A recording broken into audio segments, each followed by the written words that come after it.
We get back now to the sports commentary series on the potential candidates for the presidency of the Jamaica Football Federation. We see a highly touted businessman, marketing and corporate executive, Mr. Chris Daring, is expressing hesitancy about running for the JFF presidency, saying he is not integrally involved in the football, so he would probably not get the support of the fraternity. And look, Mr. Daring might well have done his canvassing, and that is the vibe he's getting on the ground. But some of the loudest calls have been for new thinking, new vision, and a new energy to drive the football forward.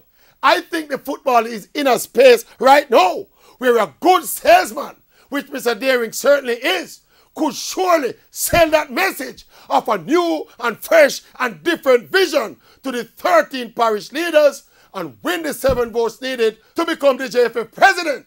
If there is one man who can sell that message, it is Chris Daring. If, of course, he really wants the presidency, I feel he's wanting to want it, having just started a new business venture to which he wants to pay closer attention. Plus, there is a huge elephant in the room in the form of that crippling JFF debt, estimated at between $300 and $500 million. I think that struck a bad note even for Chris Daring, the sports enthusiast and the avid football fan.